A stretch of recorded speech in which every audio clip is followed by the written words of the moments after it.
Welcome to a new test and teardown video. Look at this!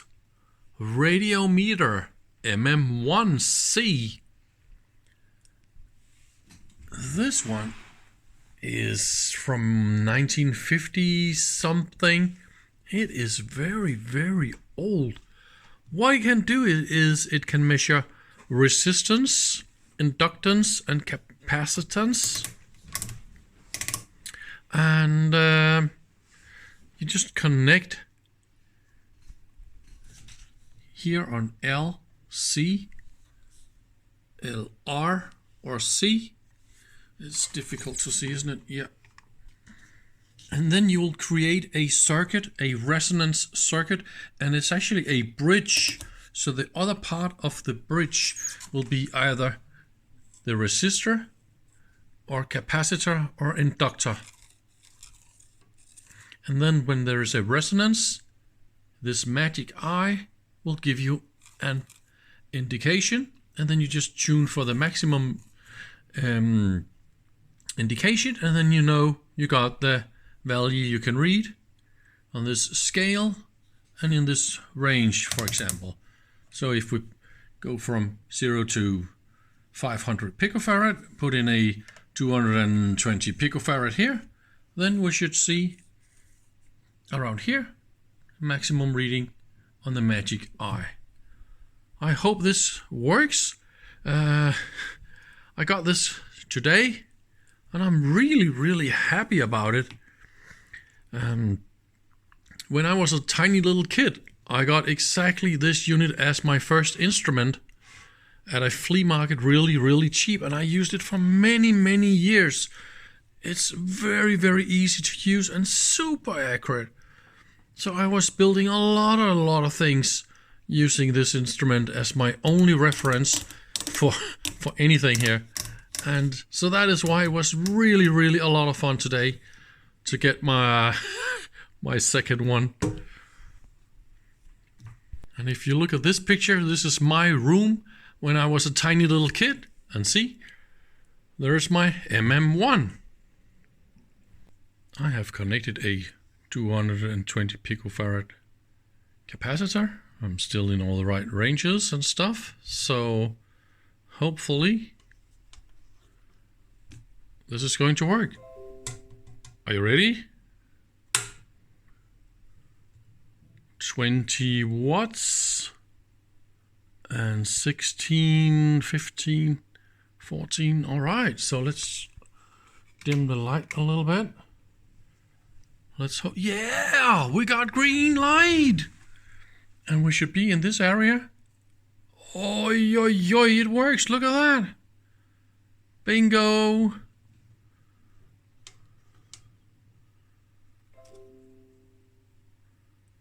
Wow, I am super happy. See here, I tune for maximum. Ha ha! Oh man, oh man. I don't know if this is easy to see. Let me see. What have we got? Let's turn on some light and see if that helps. So that is 200 and... what is it? Where are we? So that will be 250, right? Okay, so this is 220 right there. And this is... yeah, this is actually where we are. What the heck? It's working and it's accurate. Ta-da! No surprise. Oh, I am happy. There's like something about the magic eye here. Look at that. This is called an EM4.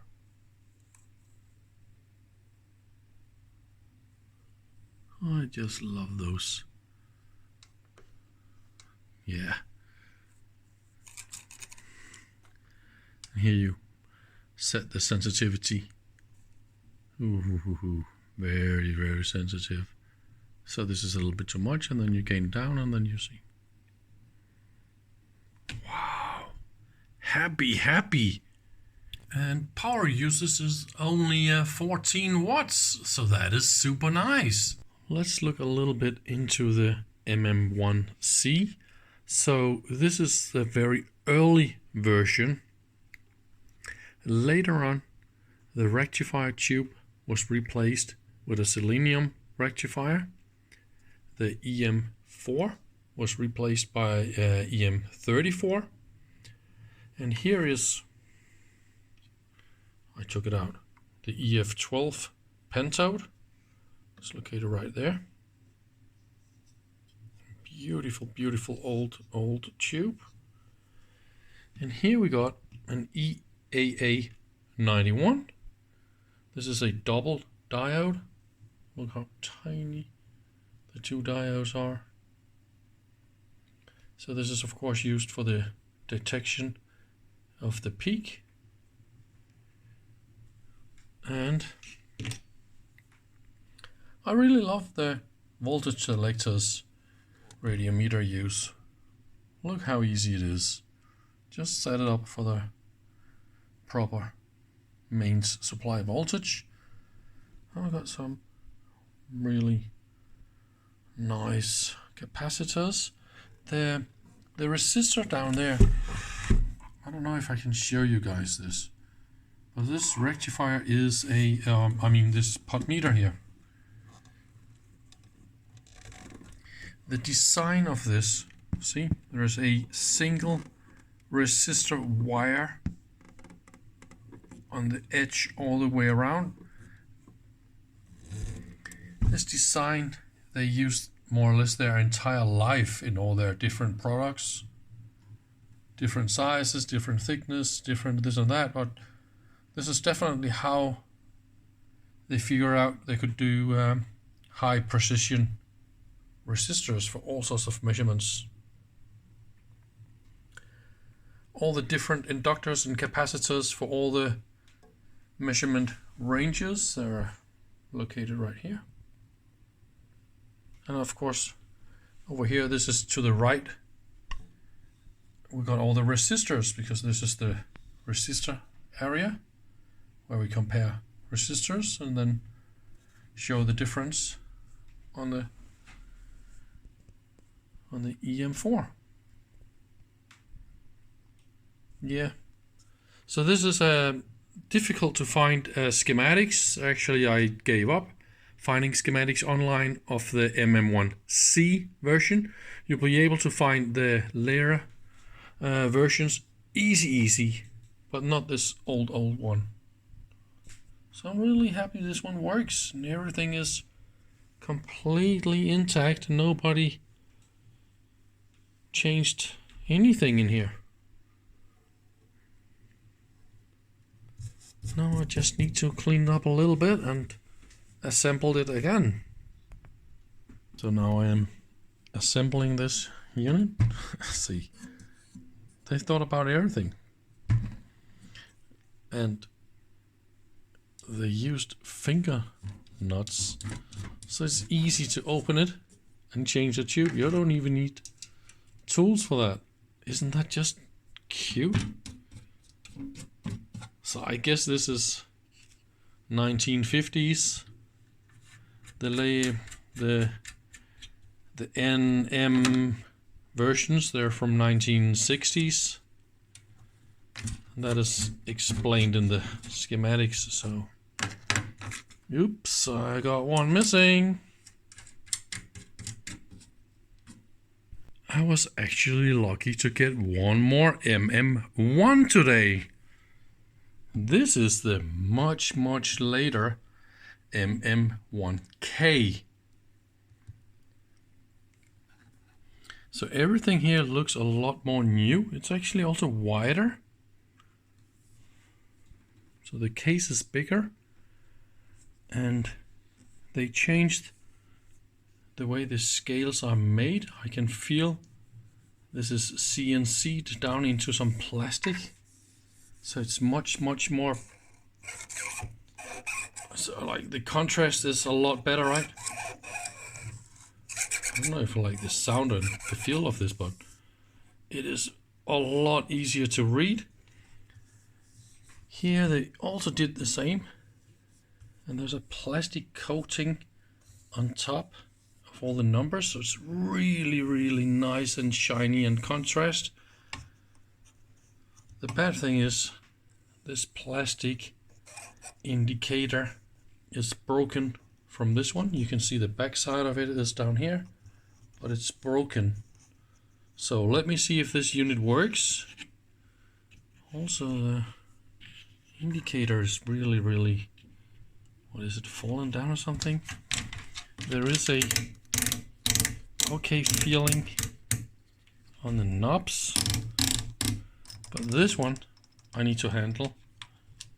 And there is something loose inside the cabinet. Maybe that's the nut that's funky around in here. So I need to open this unit before I can power it on. Also, you want to see the much later version here. There's now a connector on the back so you can pull the power cord. Obviously this is the 1960 way to do it, but well, that is how it is. And now there isn't those finger screws in the back anymore, so we need to open it from the other side. And this is a classic way to open good old tube instruments. Take away the screws on the front and just lift up the entire unit from the cabinet. Here we go.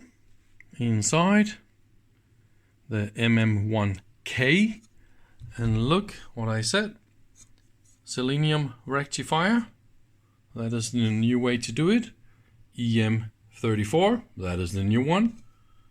And that is the, what is it called? Yeah, the EBF80, yeah. It says here on the label. And that is it. No more funky tubes.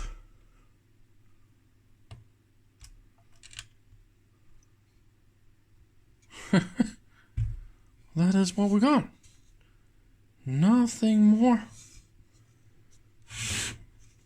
Yeah, I need to fix the loose connector here. But, ooh, it's completely bent and whatnot. That is bad.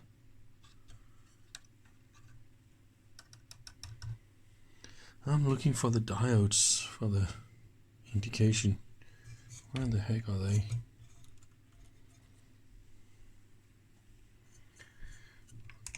It's a lot different, much more service friendly.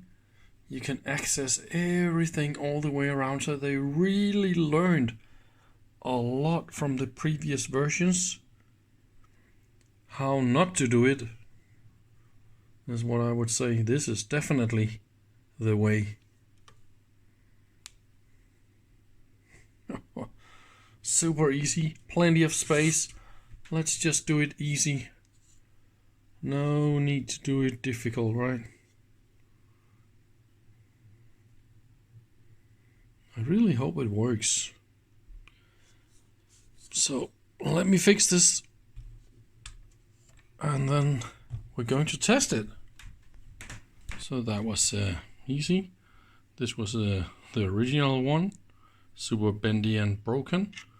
And of course I carry this type of vintage spare parts, so I can fix stuff like this. So now it is nice and fixed. Ah. Oh, I love it when I got the right parts. So nice. Let's try and see if this thing works. So we are ready. Let's crank on the mains voltage and 2016-12. Yes, of course this one will use a lot less watts because yes, we got light. Ha ha! And I connected the same 220 picofarad capacitor here. So let me turn off the light. Oh, look at that, it is working. Let's crank down the sensitivity and see. And here we go.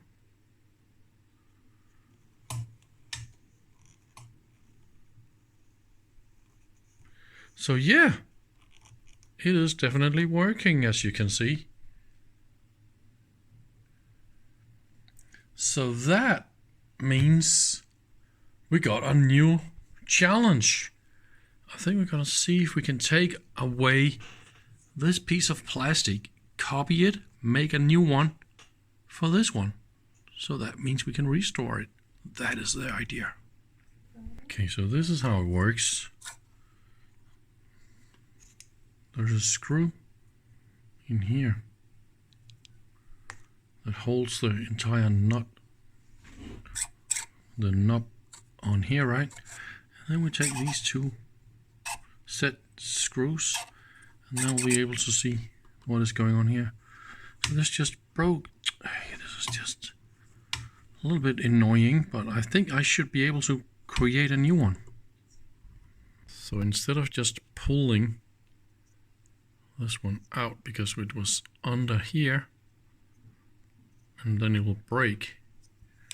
See, there's a groove in here where it is. So of course I needed to unscrew this to pull it out. And that means I also can clean all this.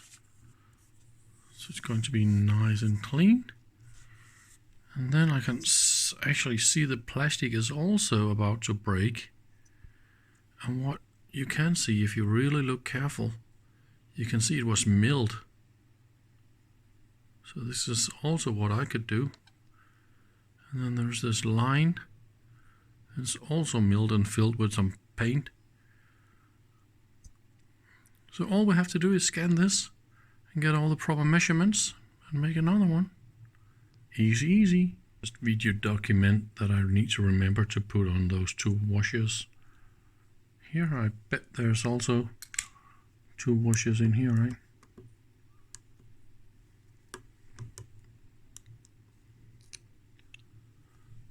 One and two. Yep. So that will set the exact displacement underneath the, yeah, so it's not scraping on the scale. So that is the trick.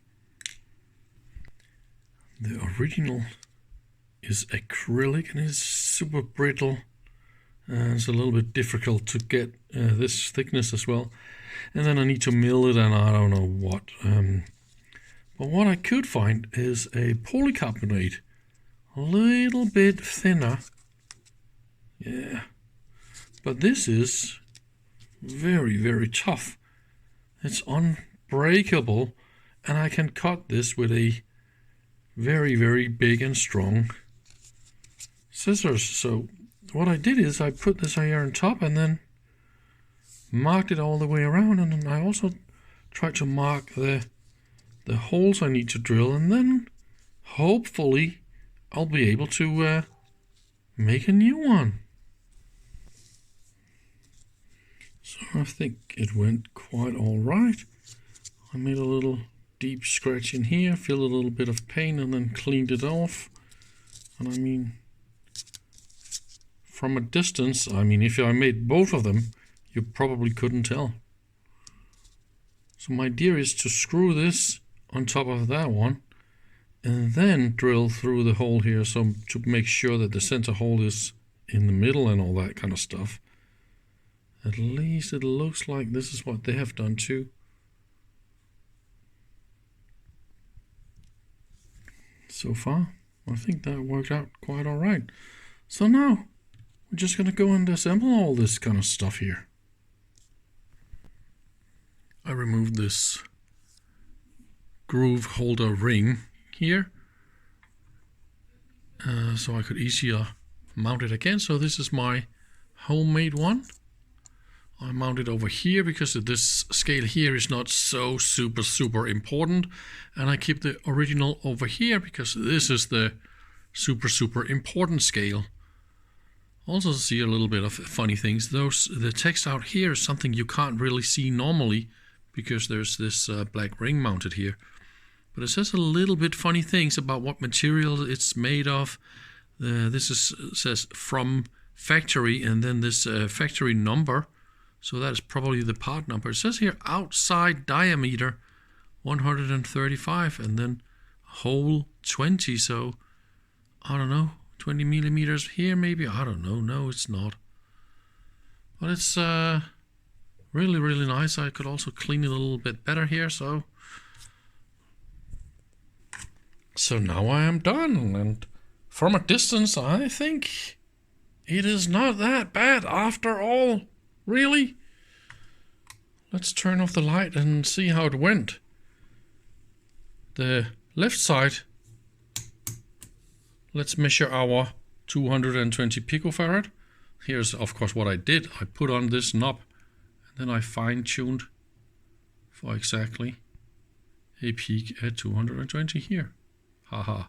So I have of course recalibrated it, and I did of course also double check this capacitor on my reference unit. So that is now nice and fine.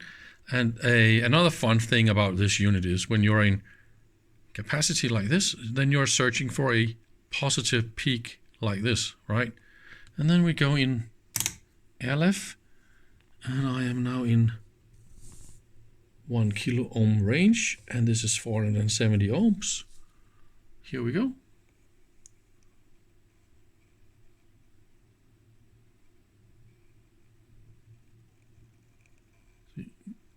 Here is my 470, and then I go for a minimum.